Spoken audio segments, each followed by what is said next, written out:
No sé si me escuchan así para no utilizar el micrófono. ¿Sí? Bueno, pues vamos a hacer una plática, es como una especie de retroalimentación con todo lo que involucra la transparencia, la rendición de cuentas, que ha sido como que un tema de moda, así le podemos decir, durante casi los últimos 15 años.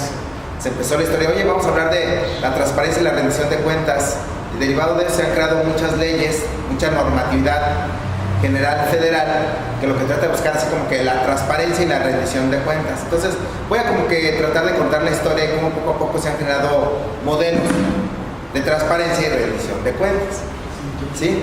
Todo empezó realmente, digamos, hace más o menos 15 años, cuando se creó la primera ley de transparencia. En aquel entonces pues era el IFAI, donde dijeron, ¿sabes qué? Vamos a hacer transparente el ejercicio público.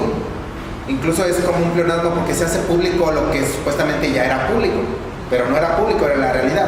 Todo quedaba siempre dentro de una caja negra de las administraciones públicas, de gobierno federal, estatal y municipal. Y a partir de aquel entonces se crearon las leyes locales, después de la Ley Federal de Transparencia, derivada de una garantía constitucional, se crearon todas las leyes locales, ¿sí? Y hacer público el quehacer de un servidor público, de una administración, de un gobierno.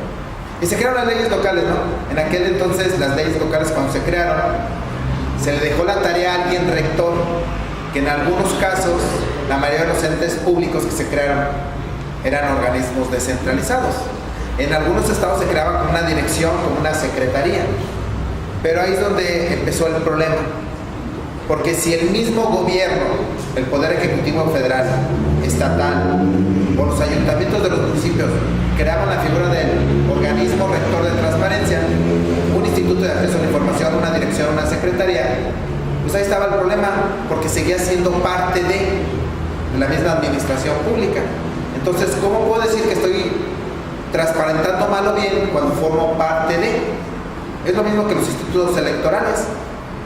Para darle más legitimidad a sus acciones, dijeron, ¿sabes qué? Tiene que ser un organismo autónomo para creer sus acciones como tal.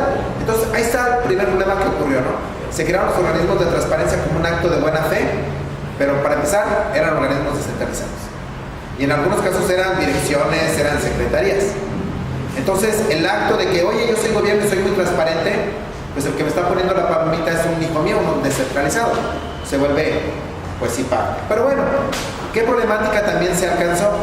Que los estados decían, clasificaban ellos internamente qué es confidencial, qué es reservado, qué es público de oficio. Y entonces cuando alguien atendía o afectaba los intereses del poder en turno, es que esto es confidencial, vamos a dejar 5 o 10 años, 15 años. Reservado, entonces ya no se podía tener ese acceso a la información. Eran los primeros obstáculos que se encontraban. ¿Qué más? Cuando empezaron a decir, hay que publicar la cuenta pública, hay que publicar los estados financieros, hay que publicar los inventarios. Pues sí, vamos a publicar estados financieros, pero ¿qué ocurría? Que en aquel entonces la control gubernamental cada quien la registraba como quería. Entonces para mí hacer un estado financiero era un reporte donde decía, ingreso 5 pesos, gasto 5 pesos y ya acabé. O en aquel entonces, recordemos hace 15 años, muchos estados decían, se autoriza un presupuesto, y cuando se autorizaba un presupuesto teníamos algunos estados que eran 200 hojas de lo que autorizaban de presupuesto, y había estados que decían, se autoriza un presupuesto por 5 pesos y era una sola hoja. Entonces, ¿dónde está ese modelo de transparencia y rendición de cuentas si no se tiene realmente que transparentar, que difundir? Entonces fue cuando a la par, después de haber creado la Ley de Transparencia en Ejercicios Locales, se creó a la par lo que se llamaría la Ley General de Control Gubernamental. Vamos a hacer que todos registren iguales, los inventarios iguales, las pólizas iguales, la contabilidad igual, la cuenta pública igual. Y se hicieron ejercicios. Y se trabajó. ¿Sí? Pero después empezaron a decir, y que las auditorías, que es el equilibrio, es la balanza del Poder Ejecutivo, que las auditorías también publiquen las revisiones de los entes públicos. Y entonces fue cuando empezamos a ver los cambios de lo que antes eran las contadurías mayores de Hacienda a lo que eran los órganos de fiscalización o lo que eran las auditorías superiores.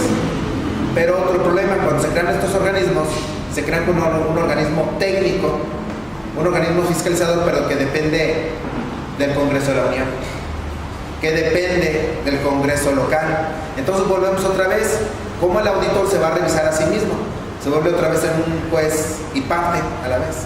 Por eso cuando vemos en esquemas en otros países, regularmente las auditorías de los estados o órganos de fiscalización, en otros países se les llama Tribunal de Cuentas, y es un órgano autónomo, así como está el electoral o derechos humanos, no depende del poder.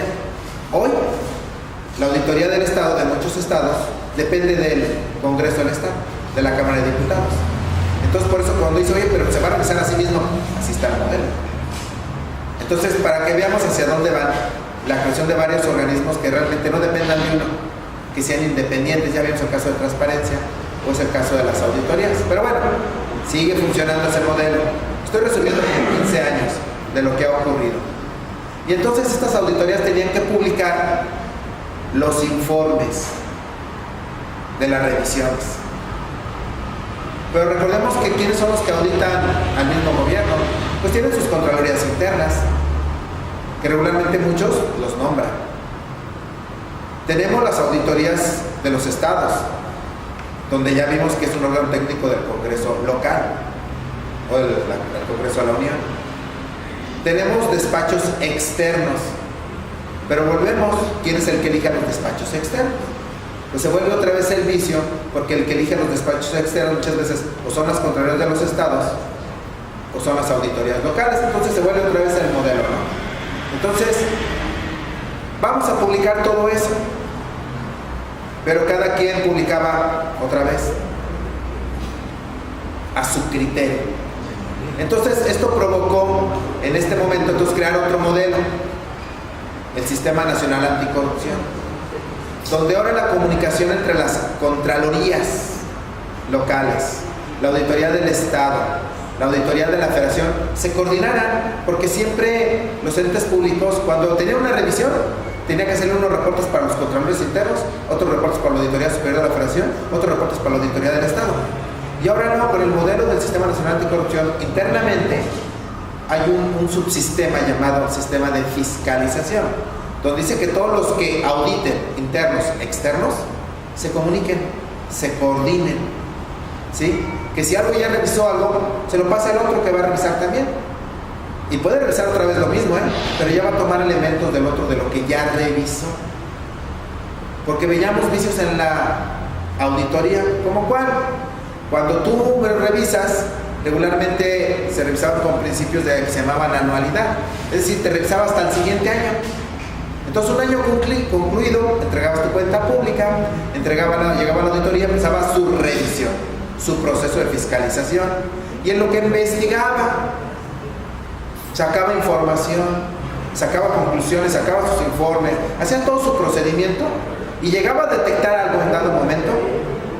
Ya cuando se lo mandaba ahora, decíamos, una vez que lo detecte, se lo tiene que mandar al Congreso de la Unión, se lo tiene que mandar al Congreso local, pues muchas sanciones que debieron de haber sido, desde una responsabilidad administrativa hasta algo penal, en término jurídico ya estaba prescrito, ya había caducado. Entonces, ¿de qué se debe decir? Pues este lo hizo mal, ya no se puede castigar. Entonces, como que se vuelve a dar otro giro y decir, oye, entonces, ¿qué es lo que hay que hacer? Por eso cuando tratamos de ver las leyes ya después de 15 años, aunque fueron como esfuerzos muy aislados, hoy lo que hacen es que todas se tratan de encadenar, de concatenar, y tratan de buscar como que la misma finalidad, la transparencia y la rendición de cuentas, pero con procesos ahora vinculados. Por eso ahora vamos a encontrar que la ley de fiscalización nos vincula a contabilidad, nos vincula a transparencia, o de transparencia nos vincula a fiscalización, nos vincula a contabilidad, o contabilidad nos vincula a todas, para poder entender el modelo de qué es lo que ha cambiado al día de hoy. Por ejemplo, después de tantos años, hoy se pide que los órganos garantes de la transparencia, Instituto de Acceso a la Información, se pide que hoy sean organismos autónomos. Es decir, que se crea como un organismo con personalidad jurídica y patrimonio propio, nace de la Constitución, tiene una autonomía constitucional, ¿sí? para que pueda dar este ejercicio de la transparencia como un garante, porque ahora sí puede sancionar a los poderes, a los tres poderes clásicos, el ejecutivo, el legislativo, el judicial, a otros autónomos, a otros municipios. Pero ahora hay un esquema de coordinación nacional, donde antes teníamos el IFAI, desaparece el IFAI, desaparecen los organismos locales de transparencia y se les eleva de nivel. En la federación se tiene que crear el INAI, Instituto Nacional de Acceso a la Información, ya no es el IFAI. Y los locales, lo que se llamaban institutos de transparencia, ahora son organismos autónomos. Instituto de Transparencia puede tener el mismo nombre, pero ya tiene una garantía constitucional. ¿Esto qué quiere decir? Que ya no depende de... ¿sí? Y donde ahora los gobernadores no son los que ponen al que dirige al titular del organismo. Se puede hacer con una terna, con un ejercicio, lo puede decir los candidatos a la terna por el gobernador, pero nace de una votación de los congresos locales. O sea, que hay otro ejercicio para elegir a quién es el titular de los garantes de transparencia. Entonces, pero son autónomos. Y al día de hoy tenemos una ley general de transparencia y acceso a la información públicas. Entonces, esta nace quitando los problemas que ya habíamos visto, como cuál. Decíamos que cada estado definía que era reservado, que era confidencial, que era público de oficio. Hoy no, hoy tenemos una ley general de transparencia donde nos pone dos acciones. Esto es obligaciones comunes para todo el país, 48 fracciones para todos, y lo que son obligaciones específicas, lo que sí le compete a cada uno de los entes públicos. Y me voy a meter tantito a estas obligaciones comunes. 48 fracciones que tiene la Ley General de Transparencia, es el artículo 70, y que dice que después de manera local cada estado cree su ley de transparencia, y que estas 48 fracciones puede crear más, pero de manera local, pero a nivel nacional son 48.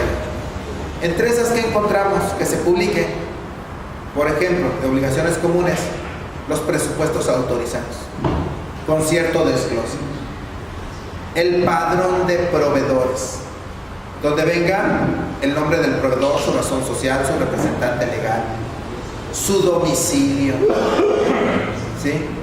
Su situación fiscal, de que realmente sí existe la empresa, no es fantasma, sus estados financieros, para saber que sí existe el ente público, porque de repente se creaban proveedores y desaparecían. Entonces ahora hay un mecanismo para los proveedores, y eso es público y es de oficio.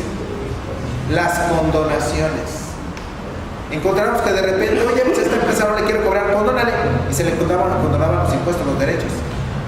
Ahora no, si se le condona, se tiene que publicar quién se les hicieron las condonaciones, las donaciones recibidas y otorgadas, también se tienen que estar publicando. Los estados financieros, ¿sí?, que nazcan de la cuenta gubernamental. ¿Qué más se publica hoy? Los informes.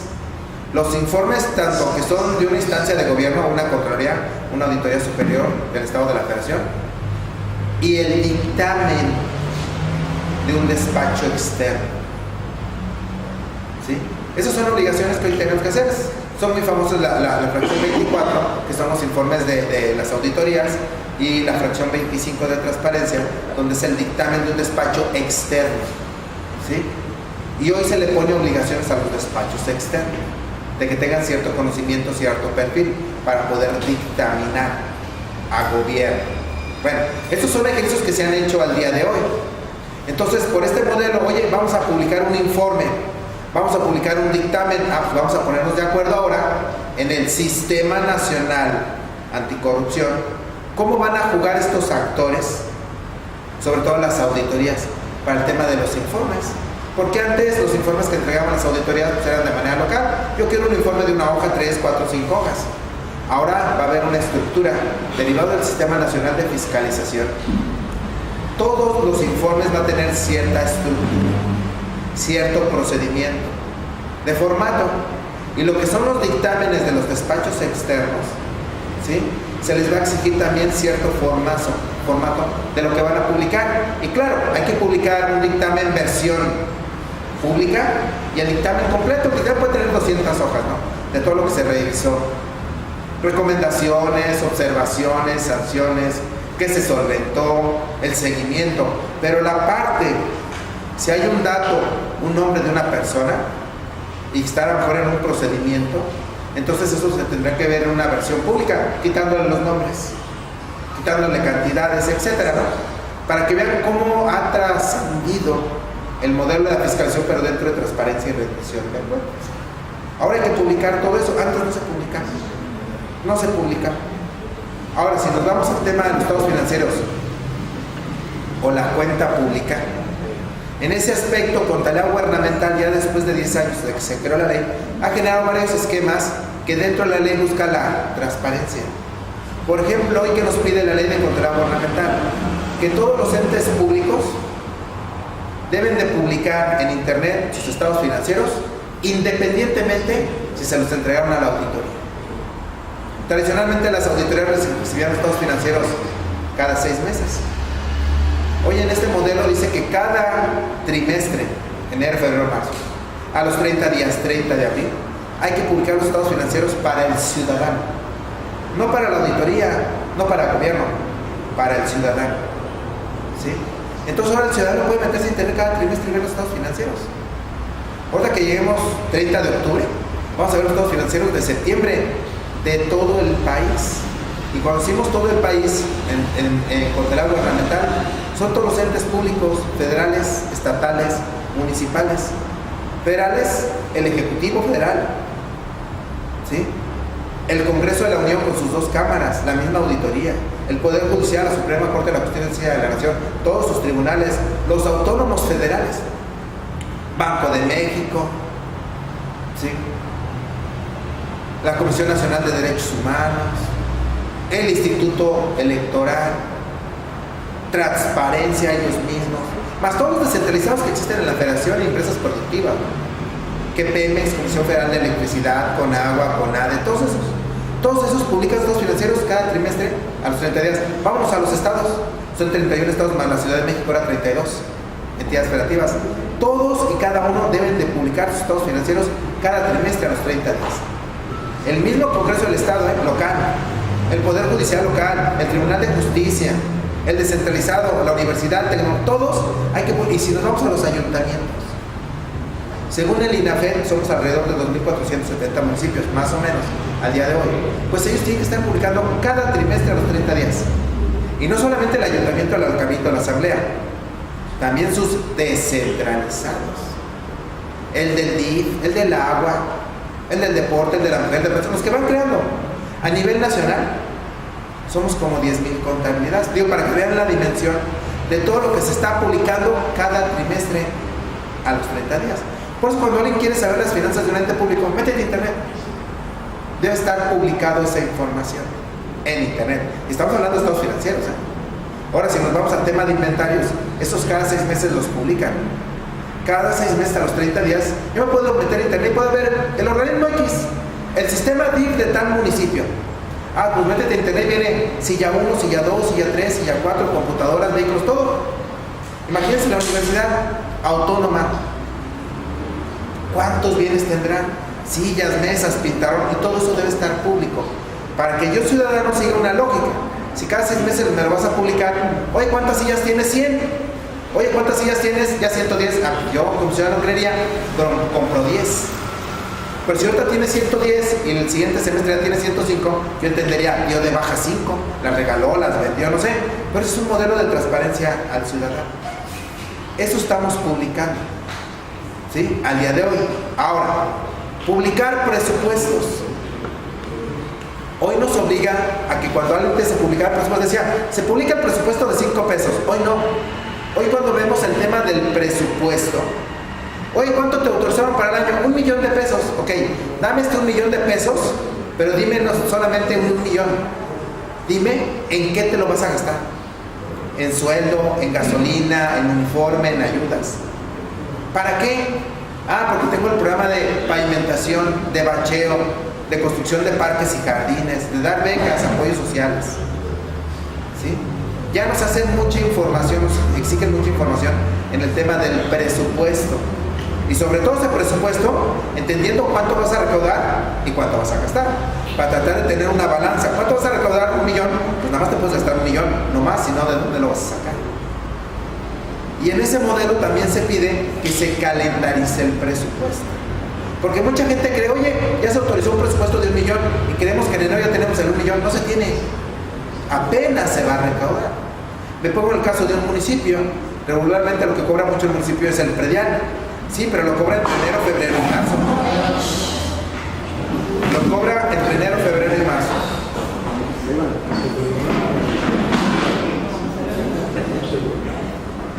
Y eso que se cobra entre enero y febrero y marzo, pues realmente se lo debe erogar a lo largo de todo un año.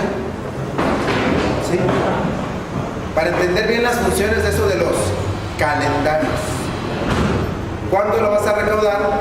¿Cuándo lo vas a gastar? Tiene que hacer un juego, porque para poder gastar necesitamos que entre el recurso.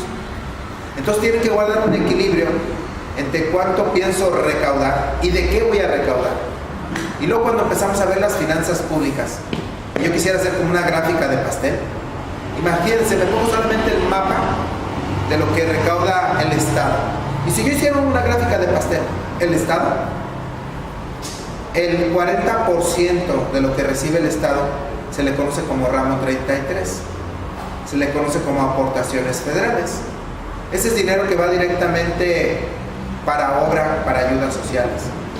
Eso se llama ramo 33. Tiene otro recurso que se llaman participaciones. Este es el 55% del dinero que recibe el Estado. Y esas participaciones regularmente es donde paga su nómina, sus materiales, sus consumibles, sus servicios. Y es el 55%. Entonces, ya si sumamos estos dos, las aportaciones federales son 40%. Las participaciones son un 55%, ya estamos hablando de un 95% de los ingresos del Estado. Entonces, el otro que me queda es un 5%, un 4%, que son recursos que cobra directamente el Estado. Es decir, una acta de nacimiento, una multa de tránsito, un impuesto sobre nómina, un impuesto al hospedaje, eso es un 5%. Por eso, la dependencia que tienen los gobiernos al recurso federal es mucha, 95%. Por eso cuando la federación no tiene dinero, nos afecta a todos. Así está el mapa actualmente de los estados y los municipios. Tenemos una dependencia al recurso federal. Así está escrito en la ley de coordinación fiscal. Tenemos una dependencia en la parte de los recursos. Bueno, entonces cuando alguien dice, oye, quiero tener más recursos como gobernador o como municipio, pues nada más tenemos las 3 bolsitas. Las aportaciones federales que siempre es un 40%, que ya viene etiquetado para qué va, para que hagas una calle, para que hagas un pozo de agua. ¿Sí? O nos vamos a las participaciones federales, es el 55%. Ahí regularmente se va toda la nómina. Y lo que nos queda de recurso propio, que se le llama fiscal, es un 5%. Por eso van a entender por qué siempre estamos detrás de la federación, tanto el municipio como el estado, porque nuestro recurso propio no nos alcanza. Es la realidad, no nos alcanza. Bueno, hay que hacer ejercicios de transparentar estos 3 tipos de ingresos y la parte de su erogación. Entonces, en el tema de transparencia sí vienen ejercicios. Públicame tanto tu ley de ingresos, que se te autorizó, y públicame tu presupuesto de ingresos, con cierto detalle. Pero como se veía que a veces el ingreso y el gasto no están equilibrados. Mi ingreso está por aquí, pero mi gasto, mi necesidad, está por acá arriba. La necesidad, siempre tenemos más necesidad de lo que tenemos. Esa es una realidad. Entonces me pongo el papel de ciudadano. Ustedes como ciudadano, ¿qué dicen? Oye, me quiero comprar algo pero no tengo dinero, ¿cómo le hago? Se creó la tarjeta de crédito. Entonces la tarjeta de crédito es un modelo donde nosotros nos estamos financiando, pero después lo vamos a pagar en el futuro. Entonces ahora vienen al modelo de gobierno lo que se llama disciplina financiera. ¿Cómo tratamos de guardar un equilibrio entre el ingreso y el gasto? Porque en la realidad mi ingreso está aquí, pero mi gasto, mi necesidad está por acá. Oye, entonces, ¿cómo cubres este diferencial entre el ingreso y tu gasto? Este diferencial, ¿cómo lo cubres? Con lo que se llaman obligaciones. Hoy tenemos modelos de deuda pública. Hoy tenemos modelos de lo que se llaman asociaciones público-privadas. Hoy tenemos modelos de lo que se llaman deudas garantizadas, obligaciones a corto plazo. Es una manera de cómo obtener algo si no tengo el dinero, un préstamo, alguien lo construye, después lo voy pagando. Son modelos que se obtienen al día de hoy para tratar de guardar un equilibrio entre el ingreso y el gasto y poder atender las necesidades de la población. Entonces, disciplina financiera entra a este modelo de transparencia y rendición de cuentas. ¿Por qué? Porque lo clásico era, oye, mi ingreso es 1 millón, pero mis gastos, mis necesidades de 2 millones, ¿cómo hacemos con lo que nos falta? Pide un préstamo. Y lo pedíamos. Y el siguiente año ocurría lo mismo, el ingreso y el gasto por acá, pues pide otro préstamo. Y el otro año, y otro préstamo, y otro préstamo. Entonces como que ya era una constante pedir créditos. El problema del crédito yo creo que no es pedirlo el problema es que no lo puedas pagar. Y cuando no lo puedes pagar, ¿qué implica? Que el que sigue a las administraciones es el que lo va a pagar. Hoy llegan muchos presidentes municipales muy contentos, ya soy presidente municipal. A ver, señor tesorero, ¿cuánto es nuestro presupuesto? 100 pesos, aquí está 100 pesos. Ah, pues vamos a empezar a gastar lo que prometimos en la campaña. ¿Pero qué creen? Que de estos 100 pesos, 40 es puro pago de deuda. Bueno, nos queda un 60%. ¿Qué creen? Pero 30% son contratos que ya estaban establecidos. Contratos que ya existían. Entonces, a veces de los 100 pesos que queremos, tenemos 30. Y de esos 30, ni siquiera para la nómina nos va a alcanzar. Por eso ahora nos exigen que cuando alguien esté creando modelos de presupuesto, el presupuesto es un ejercicio del día de hoy al futuro. Es un ejercicio de prospectiva hacia el futuro. ¿Cuánto quieres gastar? Pero para gastar es cuánto vas a recaudar. ¿Sí? Ah, pues vamos a hacer una línea de tendencia de cuánto quieres gastar y cuánto quieres recaudar. Sí, pero para poder hacer ese ejercicio de proyección, tienes que voltear a ver al pasado. ¿Cuánto has recaudado? Entonces vete al pasado y cuánto has recaudado. Los 5 años anteriores, imagínate. Pues yo recaudaba 100 pesos, 101, 102, 103, 104. Bueno, pues tu proyección va a ser 105, 106, 107. Y sigue una línea de tendencia. Eso es natural. Pero muchos creen que cuando cambia la administración, por haber cambiado el color, el partido, el candidato, creen que ahora van a recaudar más. Y entonces sí llegan muchos presidentes nuevos, vamos a recaudar más. Sí, nada más que recuerda que tu recaudación viene de 3 bolsitas. Las aportaciones federales, que es el 40%. Las participaciones federales, que es el 55%. Y un 5% que es tuyo. Sí, es que vamos a aumentar las multas de tránsito. Sí, lo que vas a aumentar es el del 5%, a lo mejor un punto porcentual. Ya llegaste al 6%. Pero eso no te va a alcanzar a todo lo que quieres que hacer, a todas tus tareas, porque seguimos teniendo una dependencia al recurso federal. Entonces la estrategia es, pues entonces, ¿cómo obtengo más del ramo 33, que son las aportaciones federales, o cómo obtengo más de las participaciones federales? La fórmula está así: entre más pobre seas, más te toca de ramo 33. Pero a veces entonces el municipio no quiere decir que es pobre. ¿Cómo voy a decir que soy pobre? Entonces por eso no reciben ramo 33. Y las participaciones federales, el ejercicio es entre más recaudación de agua tengan, o entre más población. Pero muchas veces no quieren recaudar el agua, no la quieren cobrar. Entonces tú estás provocando que no tengas más recursos federales. Es una fórmula de distribución. ¿Sí? Entonces, en este ejercicio de disciplina financiera, donde te tienes que ir a un ejercicio pasado, muchos ejercicios pasados, de cuánto venías recaudando y la proyección al futuro, cuánto quieres recaudar, eso es para ver las líneas de tendencia. Y cuando el Congreso reciba de los municipios, por ejemplo, las iniciativas de leyes de ingreso, que estamos ya en estas etapas, vete al pasado, tu línea de tendencia, vete al futuro, tus proyecciones, y debe existir una línea entre el pasado y el futuro. Así, una línea de tendencia, de proyección, viendo los resultados, viendo las proyecciones, de saber cómo va creciendo el ingreso. Y el ingreso es muy conservador. Por eso es que siempre nos faltan recursos para todas las necesidades del gobierno, para todos los servicios públicos. Nos falta dinero. Por eso no alcanzamos, por eso el ingreso no soporta el gasto.